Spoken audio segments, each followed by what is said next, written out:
Hey, everybody, welcome to this episode of Think Business Live. Looking forward to talking with Ann Gannon. Ann, it's great to have you.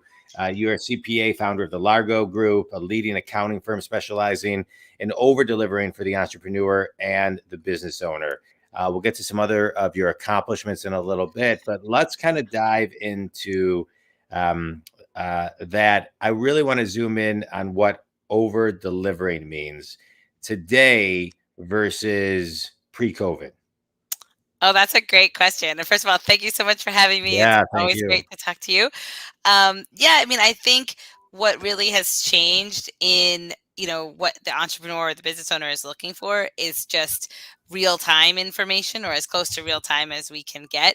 I think pre-COVID, the idea of your CPA would come in once a year and would do your tax return and, prepare your quarterly estimates and then, kind of a set it and forget it model. Whereas Yeah, now there's so much that has happened in the last 2 years that I think business owners have also woken up to realize that ultimately, whether you're using me or you're using you, I think the mindset has shifted into the owner has to be in control, right? It right, can't be an excuse of like, oh, I don't have my tax return back yet, so I don't really right. know what last year looked like. Like, Yeah, you, the owner, have to know and then find the ways to learn more or the tools or the accountant to work with so that you are always in control and can make right. those quick decisions. Yeah. So I'm remembering now that you've been on the show before. Right, right, right. It's like when we, you called in and then I had something I had to We had do like real two quickly. people at the same time, which is Correct, actually very correct. That entertaining. was that was the only time that ever happened. It was you and Thomas Kim.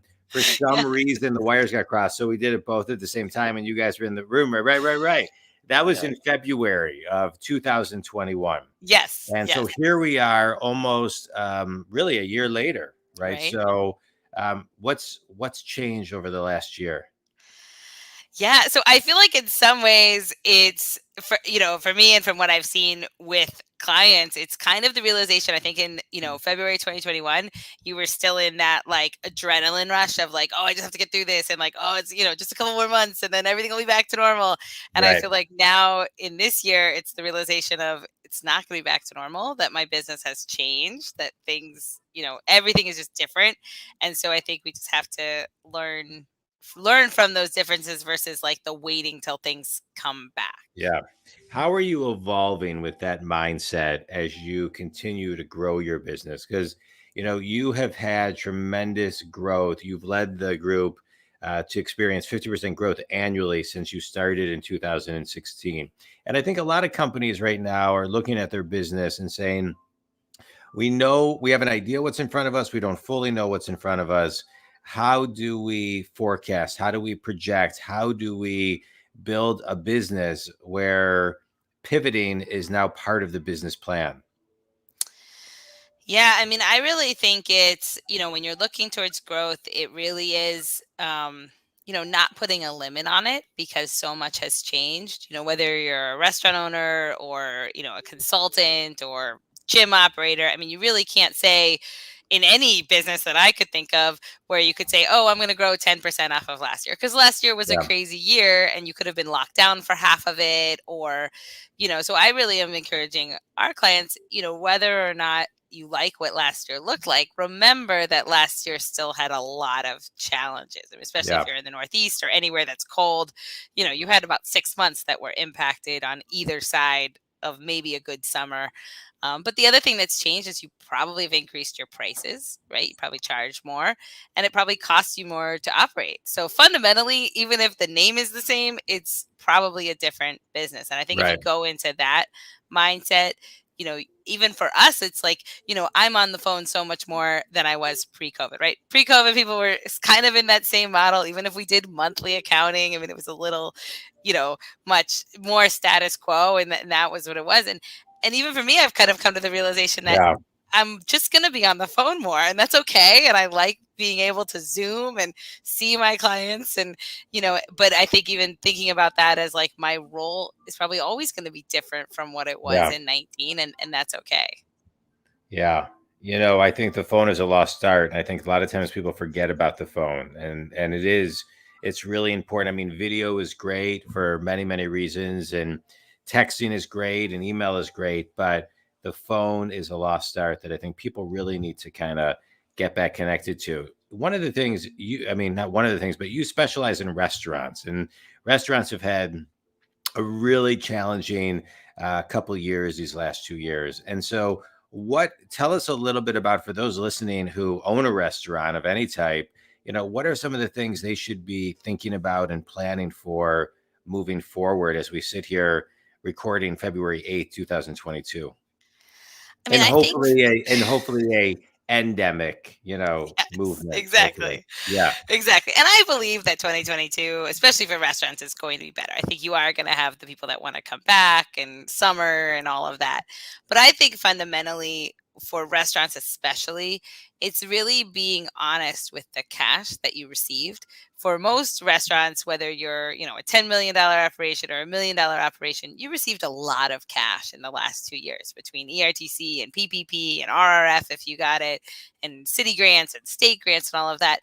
And to be honest with that, I think as an owner, you would probably admit that your cash is lower today than if you took the sum of the cash you received, right?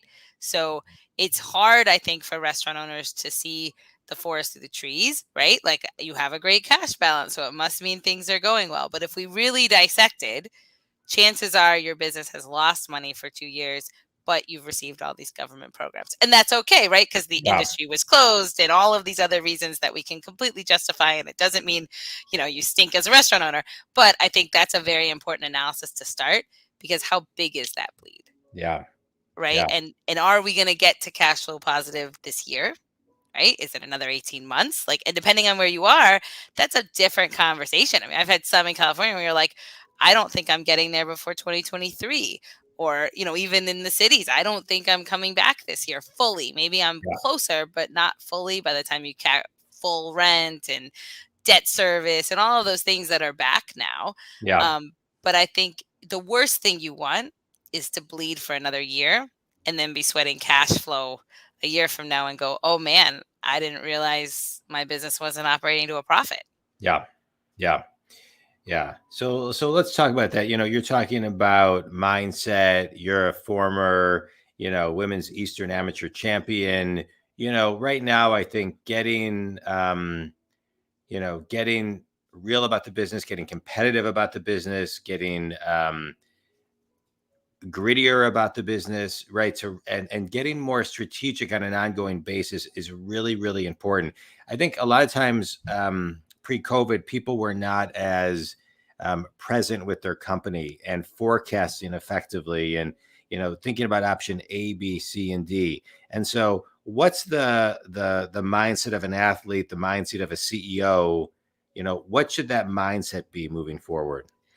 I think you're right. And I think all of us who, have been talking to business owners, it is all about mindset, right? People that haven't been able to adapt or change their thinking, and that hasn't served them. And then the ones that are like truly hustling and grinding, and they've, come out even better than where they were.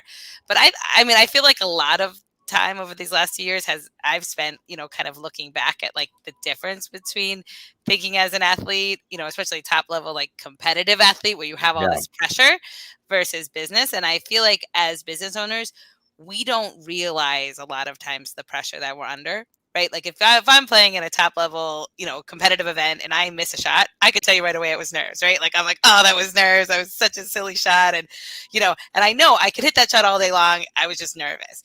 But when you're in business, I mean, the pressure that people have been operating under for the last 2 years yeah, is way worse than hitting a shot with people watching, right? And yet I don't think at times we give ourselves enough credit for like thinking like an athlete and training our mind and being aware when we're just on overload and we're not thinking clearly, and really making sure that we're in a good mindset and we're getting enough rest and all of those basic things, because in reality we're stepping out every day to a Super Bowl type yeah, feeling, and I don't know that we give ourselves enough credit for what we've done and are as aware of what that does to our thought process every yeah. day.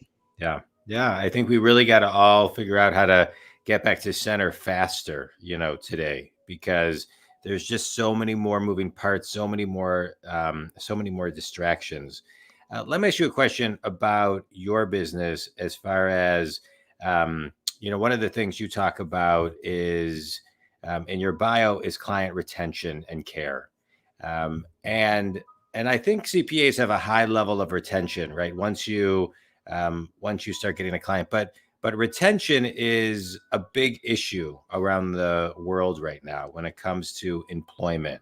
And so, what is your you see it in the big resignation, right? So the great resignation, the big quit.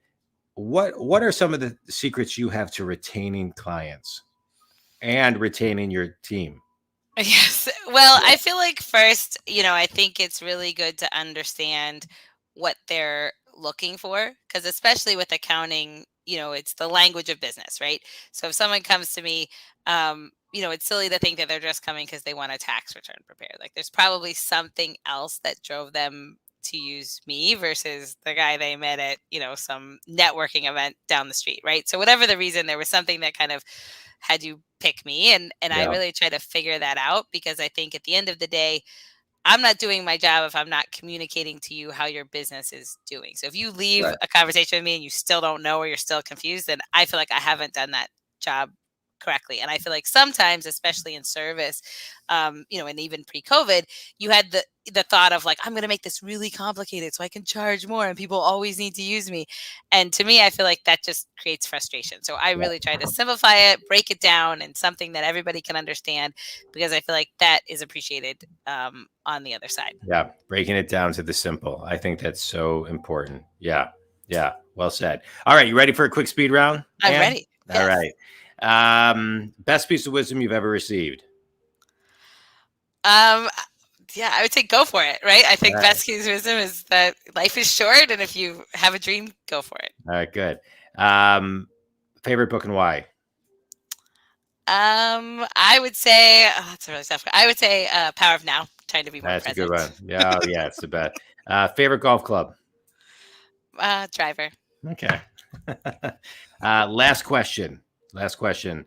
One thing that people don't pay enough attention to when it comes to their numbers and need to is Cash flow. cash flow. Right? Be honest. You can't open up the doors tomorrow if you don't have the cash flow. Right? Yes, Yeah. exactly. And tell everybody who your ideal client is and how they can connect with you. So my ideal client is someone entrepreneur, business owner who's really looking to better understand their numbers on a weekly basis and to use that for forecasting and planning and to get to the next level. And you can All right. contact us by going to our website, thelargogroup.com. All right. And it's a pleasure. I'd love talking to you a year ago. It's hard to believe it's been a whole year. I appreciate you taking time and sharing everything. I think community CPAs are so important for the growth of a business. I know a lot of times some people do things on their own. I have never. It's so important to have that voice, that ear, that perspective, and somebody who makes sure you do everything right. So I appreciate you being on the show. Think community, if Anne and her group can help you, the Largo Group, please reach out. Anne, thanks so much for being on the show. I appreciate it. Thank you so much.